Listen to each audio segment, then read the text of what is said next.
Olá, amigos do canal. Estamos de volta aqui mais uma vez para falar sobre futebol brasileiro, notícia quente. Estava aqui preparado para gravar sobre o assunto seleção brasileira quando chega a informação de que treinador Tite não é mais técnico do Cruzeiro. Notícia foi postada 7 minutos atrás no Twitter da Raposa e a gente vai aqui comentar. Obviamente, estou aqui com meu amigo Matheus. Olá, Matheus. Fala, Bruno. Fala, galera. O Tite não resistiu a mais um resultado decepcionante, acho que dá para falar dessa forma, contra o Vasco.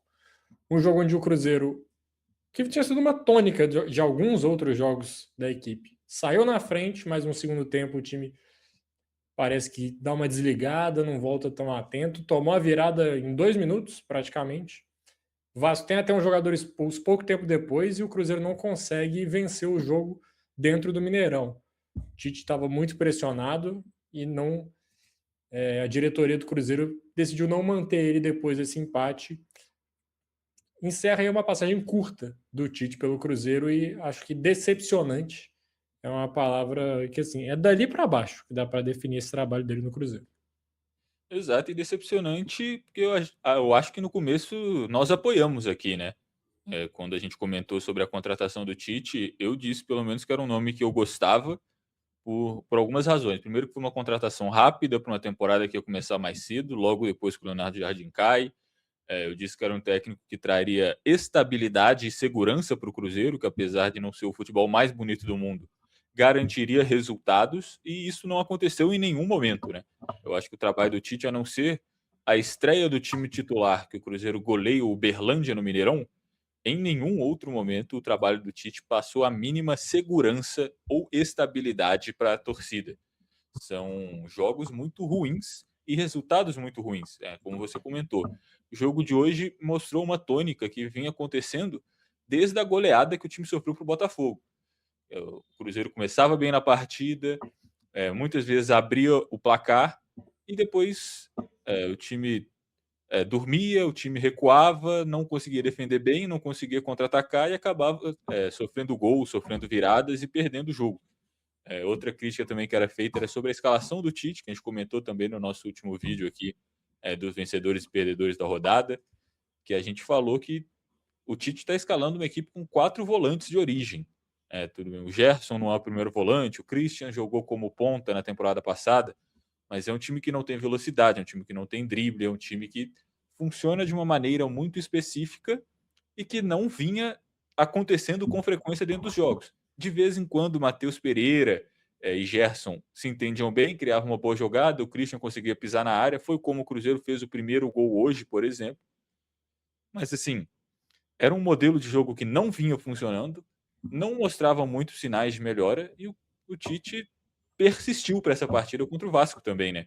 Então, ele acreditou nisso até o fim e ele acabou se afundando com esse barco que ele se colocou. Exatamente, eu até destaquei nesse vídeo concordando com as suas críticas nesse ponto, mas uma das coisas que mais me preocupavam também era a falta de velocidade na circulação de bola do Cruzeiro. O Cruzeiro não era aquele time que tem mais jogadores de meio campo, mas que tem boa qualidade no passe e troca de passes com velocidade. O Cruzeiro não apresentava esse tipo de jogo. Era sempre uma circulação de bola um pouco lenta, que facilitava a defesa do time adversário se montar. Talvez o jogador mais rápido que o time tinha ali era o Caio Jorge, que também não é um velocista propriamente dito, mas é um atacante que tem certa velocidade. Nesses últimos jogos não contou com ele, e acho que isso também contribuiu para o Cruzeiro ficar um time ainda mais lento, ainda mais previsível no ataque. E o problema também não era só no lado ofensivo. Defensivamente, o Cruzeiro é muito frágil. Tem a pior defesa do Campeonato Brasileiro nas 6 primeiras rodadas. Então, o Pedrinho opta pela troca de treinador, que assim, se dependesse da torcida, ele já teria, eu diria que ele nem teria vindo, mas teria sido demitido também muito antes, né?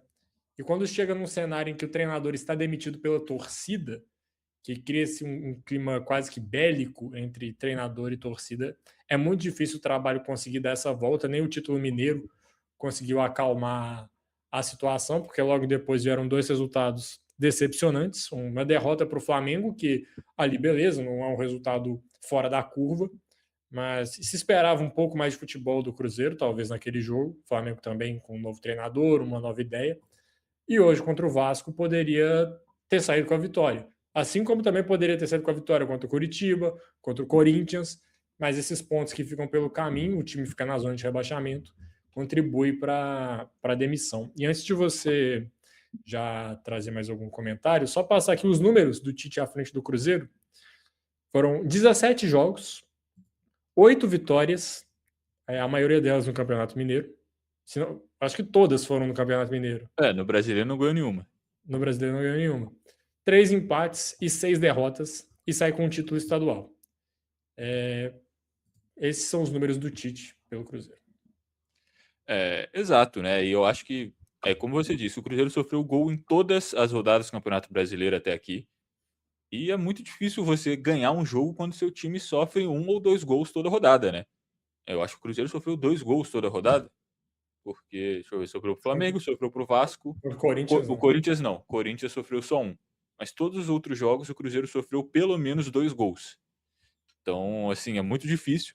É verdade que a culpa não é toda do Tite. Eu acho que vários jogadores do Cruzeiro este ano não estão jogando tão bem quanto o ano passado. Mas, por exemplo, hoje, mais uma vez, o Cruzeiro se mostrou muito mais ofensivo a partir do momento que o Tite desmontou essa ideia inicial dele de jogo e colocou os jogadores de ataque, colocou jogadores de velocidade, colocou pontas, colocou o próprio Cauã Moraes, que é um lateral direito muito ofensivo, que dá assistência para o gol do Japa no final. Mas mesmo assim, o Vasco, que tem um jogador expulso no começo do segundo tempo, o Cruzeiro não consegue criar boas jogadas de ataque. Os 2 gols que o Cruzeiro faz são de cruzamentos. Um cruzamento de escanteio e o outro é um cruzamento do Cauã Moraes para o Japa no segundo pau, um cruzamento ali da entrada da área pela direita. Então, mesmo com um jogador a menos, é verdade que o Vasco também, depois que ele vira o jogo e joga com a menos, ele recua. É mais difícil você conseguir atacar. Mas nessa partida, o Cruzeiro criou pelo chão mesmo umas 2 oportunidades ali no começo do primeiro tempo, um chute do Mateuzinho depois de um passe do Matheus Pereira, que eu me lembro agora. Fora isso, o gol é de um belo lançamento do Matheus Pereira do meio de campo no alto para o Kaique, que cruza a bola de cabeça para o Christian, e os outros 2 gols são diretos de cruzamento. Então era uma equipe frágil defensivamente, uma equipe que conseguia ter a bola, tinha qualidade para troca de passe no meio de campo, apesar de ser um passe lento, como você destacou. Gerson, Matheus Pereira, o Mateuzinho, o Lucas Silva são jogadores que têm capacidade de trocar passes. Eu acho que eles estavam sendo subaproveitados nessa forma de jogar.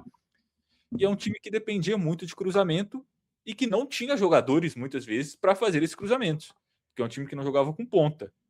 Então, você depender de cruzamento, mas não ter jogador para cruzar a bola, não faz muito sentido, é pouco equilibrado. Por isso que o Cruzeiro criava poucas oportunidades de gol e desperdiçava muitas delas também por incapacidade de jogadores. Eu acho que em todos esses jogos que a gente comentou no Campeonato Brasileiro, não todos, mas a maioria, o Cruzeiro criou chances para ganhar algum desses jogos. Eu não acho que o Cruzeiro jogou para perder ou empatar 6 rodadas.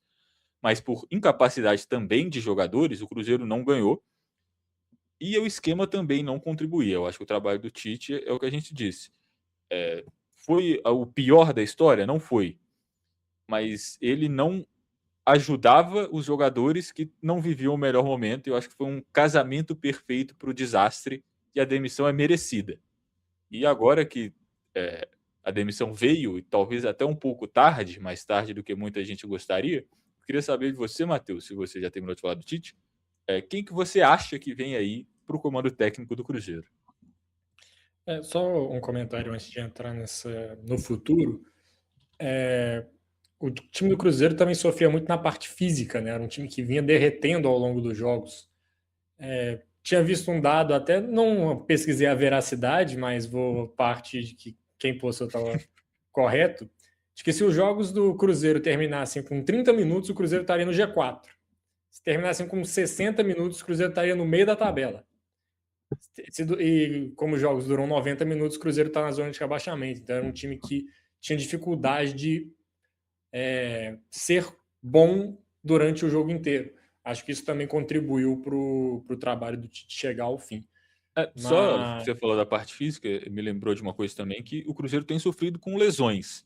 Eu vi muita gente da torcida do Cruzeiro colocando a culpa inteira disso no Tite, o que eu acho que é um exagero. Eu acho que a lesão do Cássio, por exemplo, um rompimento, de ligamento no joelho, assim, o Cássio já sentia dores no outro joelho. Eu vi muita gente falando, devia ter sido poupado, por isso que ele machucou, mas era o outro, pode ter tido um compensamento, uma compensação, algum problema muscular, mas eu acho que você culpar um ligamento cruzado ao treinador é um pouco demais. O Kenji, que se machucou, foi por causa de pancada, o Neiser fica de fora por causa de pancada, o Romero tá fora por causa de pancada, tá com a costela quebrada. Eu acho que algumas lesões foram azar também, eu acho. Teve essa questão de azar, apesar de que a parte física do Cruzeiro está abaixo do que estava do ano passado. Mas eu não acho que isso é puramente culpa do Tite também, tem relação com como a temporada foi desenhada esse ano, que é atípico, azar e a gestão de minutos do Tite, que eu acho ruim também. O Matheus Pereira está jogando 90 minutos todo jogo desde o começo de janeiro. Eu não acho que ele vai conseguir chegar em dezembro em alto nível, por exemplo.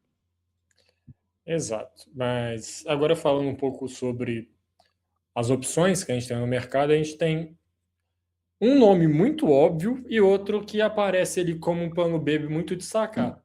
Esse nome óbvio é o Felipe Luiz, mas é o fator complicador é não saber o que ele pretende para a carreira dele, se ele já quer assumir um outro clube aqui no futebol brasileiro e mostrar, não foi só pelo time do Flamengo que eu ganhei. Eu fiz um bom trabalho e eu vou mostrar que eu vou fazer um bom trabalho em outro time aqui no futebol brasileiro. Não sei se ele tem essa pretensão, ou se, por exemplo, ele fica ali na dele, estudando, fazendo os cursos, para já pegar um time no futebol europeu. Aí vai partir muito do que ele imagina para o futuro de carreira dele. Óbvio que assim, quando chega um time do tamanho do Cruzeiro, com investimento, que fez uma temporada passada muito boa, batendo essa porta, eu acho que ele pode estar disposto a conversar, mas tem que ver primeiramente o que ele pretende fazer nesse futuro. O plano B, que é óbvio, é o Crespo. Ele acabou de sair de São Paulo, ele estava vivendo um momento até interessante ali no comando do clube nesses últimos jogos, foi mandado embora sem muita explicação e está aí no mercado. Eu acho que ele é um nome que talvez seja mais acessível para já querer pegar um outro trabalho aqui no Brasil. Não vejo o Crespo aí tendo muitas oportunidades no topo da Europa, talvez ali no futebol argentino, no futebol ali do mundo árabe ele pode ser chamado, mas se o Cruzeiro chamar, eu também acho que ele estaria disposto a conversar e assumir o time. Então eu vejo esses dois nomes mais óbvios. A gente tem outros nomes aí que trabalharam no futebol brasileiro, mas que eu já acho um pouco fora de questão. Não vejo o Cruzeiro chamando, por exemplo, nenhuma chance de Fernando Diniz, por exemplo, pintar no Cruzeiro nesse momento. Por toda a relação de desgaste que ele teve na primeira passagem. Outros nomes aí que treinaram em times grandes estão desempregados. São Paulo, por exemplo, acabou de sair do Atlético, também não vejo chance do Cruzeiro ir atrás dele. E depois disso seriam apostas, né? Seja no mercado interno, você pegar um outro treinador ali que está fazendo um trabalho um pouco com um destaque nos times menores, dar ele uma grande chance no Cruzeiro, também não vejo isso acontecendo. Ou buscar nomes como o Atlético fez, que foi pegar um treinador na Argentina, ou como o próprio Palmeiras fez com o Abel Ferreira na época, pegar um treinador português ali de fora que não tem muito conhecimento aqui no futebol brasileiro. As opções são essas. Acredito que a primeira vai ser o Felipe Luiz, mas talvez a opção mais possível e viável seja o Crespo. Eu concordo com o que você disse. O Felipe Luiz, lembrando que o São Paulo parece que foi atrás e a resposta dele foi que ele não queria trabalhar no Brasil mais esse ano, que ele provavelmente visava a Europa no meio do ano. Aí, se ele realmente pretende fazer isso, ou se foi só uma forma simples dele negar o São Paulo, por exemplo, porque ele não via futuro ali de ganhar títulos, a gente vai saber depois. Mas até então a informação que tem é que ele não pretende assumir aqui no Brasil uma nova equipe em 2026. Concordo, eu acho que o Crespo hoje seria o nome mais provável, digamos assim. Eu acho que é um bom treinador, é um treinador que já mostrou no São Paulo um bom esquema de jogo, com bons meio-campistas por dentro e trocando passes rápidos. Então, eu acho que ele poderia potencializar essa capacidade que o elenco do Cruzeiro já tem, como eu disse aqui, com jogadores como Gerson, Lucas Silva, Mateuzinho, Lucas Romero, Matheus Pereira, são meio-campistas de muito bom passe, e eu acho que o Crespo encaixa com esse estilo de jogo. Então é um nome que eu acho que seria interessante para o Cruzeiro. Tem as questões das apostas, e eu acho que tem um outro nome que vai ser sempre citado nessa situação aqui no Brasil, é o nome do Arthur Jorge, que foi campeão do Brasileiro e Libertadores pelo Botafogo. Está empregado, está no Al Rayyan, se eu não me engano, isso está no Al Rayyan. Só que aí tem toda a questão de pagar a multa, né? Que não vai ser barata. E o Cruzeiro, depois de contratar o Gerson, deu uma secada no investimento. Então também não sei até que ponto o Pedrinho estaria disposto a investir para pagar a multa cara de um treinador que ainda está empregado. Mas seria uma contratação mais no padrão do que o Cruzeiro fez ano passado pelo Leonardo Jardim. Foi no mundo árabe buscar um treinador já consagrado. Então eu acho que é possível, apesar de ser um pouco improvável pelas questões financeiras. E além disso, eu acho que outro nome, das apostas que vai ser bastante especulado, se o Cruzeiro ficar muito tempo sem contratar, mas que eu também não acho que é provável, é o próprio Rafael Guanais, que está no Mirassol, que faz de novo um bom trabalho nesse começo de 2026 e que já trabalhou no Cruzeiro. Ele tem essa ligação. Quando o Cruzeiro estava na Série B, ele fazia parte da comissão técnica fixa do Cruzeiro, que o Cruzeiro tinha ali, né? Que era ele e o Fernando Seabra, inclusive, se eu não me engano, os dois eram membros dessa comissão técnica fixa, que ficava ali, ajudava na base, ajudava no profissional. Então ele já tem histórico dentro do clube, tem contato com essas pessoas, mas eu também não acho que hoje seria provável essa chegada dele. Se eu tivesse que apostar meu dinheiro, eu apostaria no Crespo, e eu acho que é um bom nome para assumir o comando do Cruzeiro. Acho que encaixa com o elenco, é um bom treinador, e é o que a gente estava conversando antes aqui de vir gravar, né? Pior que tá, não vai ficar. Então, você trazer um cara que já estava no Brasil, que estava familiarizado, querendo ou não, com o elenco do Cruzeiro, mais ou menos, assistiu alguns jogos, né? No mínimo, ele assistiu alguns jogos do Cruzeiro esse ano, eu imagino. Conhece o campeonato, conhece as outras equipes, conhece vários jogadores. Então, eu acho que hoje seria uma opção segura e viável. Mas eu acho que o torcedor vai mais nessa de o Arthur Jorge, que ganhou tudo no Botafogo, o Filipe Luiz ganhou tudo no Flamengo, mas eu acho que são um pouco mais improváveis essas contratações. Eu tô com você nessa, acho que o Crespo é o nome mais viável nesse primeiro momento. Mas também não me surpreende, eu ficaria até surpreso, mas não completamente se o Felipe Luiz topasse. O Arthur Jorge já acho um pouco mais complicado por toda a questão que você destacou aqui. Sobre Rafael Guanais, sendo bem sincero, se eu fosse ele, eu jamais faria essa troca. Porque é aquela coisa, o Tite mesmo mostrou. Um mês e meio, mais ou menos, ali, jogando mal, é rua. No Mirassol, eu acho muito difícil isso acontecer com ele.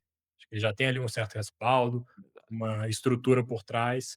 Eh, então, eu até vejo ele dando esse passo, mas não nesse momento. Talvez ele encerrar essa temporada com o Mirassol, disputar a Libertadores, fazer um Campeonato Brasileiro ali, mantendo o Mirassol na Série A, chegando mais uma vez numa competição internacional, e aí ele vê, não, beleza, agora é hora de dar o próximo passo.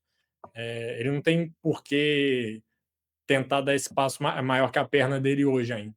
Concordo. Então, eu acho que o melhor para ele seria ficar no Mirassol. Poderia até ser um bom nome no Cruzeiro. E também, você citou o Fernando Seabra, ele teve todo aquele problema no Cruzeiro do Pedrinho falar, não, tem que escalar tal jogador, tal jogador, tal jogador, que era um nome mais de início de carreira, tentando impor moral ali, não tem certo respaldo o treinador, então pode ser uma situação um pouco chata que talvez ele passe pela mesma coisa que seu colega enfrentou. Mas a gente falou muito aqui da questão do Cruzeiro, também queria trazer aqui um pouquinho sobre o futuro do Tite, né? A gente já tinha destacado aqui, e isso foi uma análise minha, de que o pós-Copa dele ali em 2022, ele imaginava ser campeão do mundo, dar esse salto e ser meio que um pioneiro dos técnicos brasileiros a desbravar o continente europeu.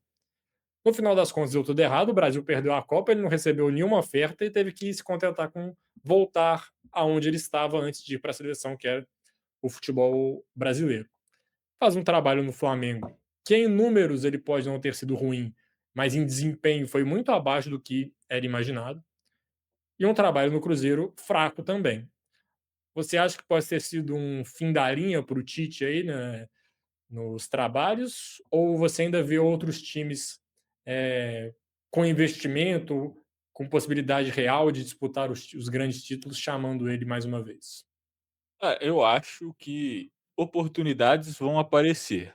A questão é o quão disposto o Tite vai estar a assumir elas, porque é igual você disse, o plano do Tite, o que foi noticiado, era que depois da Copa a intenção dele era ir para um clube europeu, porque o trabalho dele à frente da seleção brasileira foi muito bom, eu acho, né. Assim, se você é óbvio que o resultado na Copa foi ruim nas 2 oportunidades, mas o trabalho como um todo, se você for olhar desempenho e números da seleção, foi excelente. O Brasil tinha um aproveitamento em eliminatórias absurdo, acho que nunca antes teve esse aproveitamento que teve com o Tite, por exemplo. Então ele queria ir para um clube europeu grande, essa proposta não apareceu, ele recebeu propostas do mundo árabe, por exemplo, ele preferiu para o Flamengo, fez um trabalho ok, como você destacou, foi mandado embora, depois ele quase voltou para o Corinthians, mas teve problemas de saúde, fala que ele teve um ataque de pânico, ele preferiu se afastar um pouco do futebol, não estava tão bem assim. E agora ele resolveu voltar para o Cruzeiro, que era um time que tinha pretensões grandes, era um time para brigar por título esse ano. Tanto em questão do desempenho do ano passado, como investimento. O Cruzeiro contratou o segundo jogador mais caro da história do continente americano. Teve Desculpa te cortar, mas teve sondagem do Inter também antes de fechar com o Cruzeiro. Isso. E o Cruzeiro claramente era uma opção melhor visando títulos ou uma grande temporada esse ano. Então não aconteceu, é igual você falou, um trabalho muito ruim. Então quais portas vão se abrir para o Tite nesse momento? Eu acho que a gente já viu várias vezes treinadores terem vários trabalhos ruins e continuarem recebendo convites para treinar, outras equipes. Não é nomes consagrados, eu acho que quando você se firma no mercado de técnico do Brasil, você só fica desempregado por muito tempo se você quiser. Vai ter gente querendo contratar, só que pode não ser o trabalho que você almeja. Então, assim, quão disposto o Tite estaria a assumir uma equipe de segunda metade da tabela do Campeonato Brasileiro nesse ponto da carreira dele?